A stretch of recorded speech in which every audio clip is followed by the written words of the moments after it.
Gloire à Dieu, nous bénissons le Seigneur pour son amour manifesté en notre faveur. Nous voici encore dans notre deuxième jour du mois d'avril. Nous sommes dans le mois de la résurrection, nous sommes dans le mois où nous allons voir les choses qui étaient mortes reprennent vie dans le nom puissant de Jésus-Christ. Bonjour à tout le peuple de Dieu, merveilleuse saison pascale.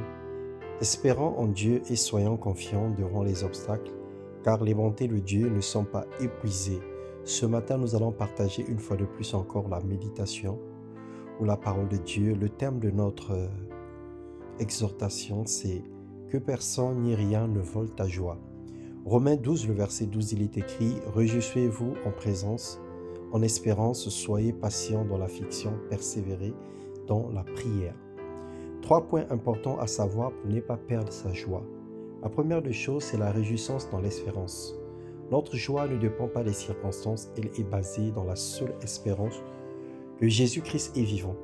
Il nous sauve et nous délivre de tous les liens. Romains 8, Romains 14, le verset 17 à 18 et le Psaume 121, le verset 1 au verset 3. La deuxième des choses, c'est la patience dans les afflictions.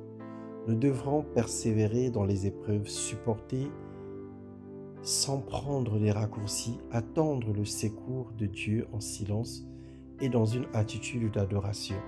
Colossiens 3, 12 à 14, Lamentation 3, 25 à 26. Jérémie pouvait dire que malgré l'absinthe et le poison, malgré les douleurs, mais il avait reconnu que les bontés de l'Éternel n'étaient pas épuisées parce que Dieu les renouvelait tous les matins dans sa vie. Et la troisième des choses, c'est la persévérance dans la prière. Prier sans cesse, prier jusqu'au résultat, n'est pas renoncer à importuner Dieu en lui rappelant ses promesses, Acte 2, 42 et 1 Thessaloniciens 5, 17. Dieu nous encourage à prier sans cesse. Peu importe ce qui se passe dans ta vie, la montagne des difficultés qui se dresse devant toi, le Seigneur a un plan pour tout enfant de Dieu. Il ne nous abandonnera pas, il ne nous délaissera pas.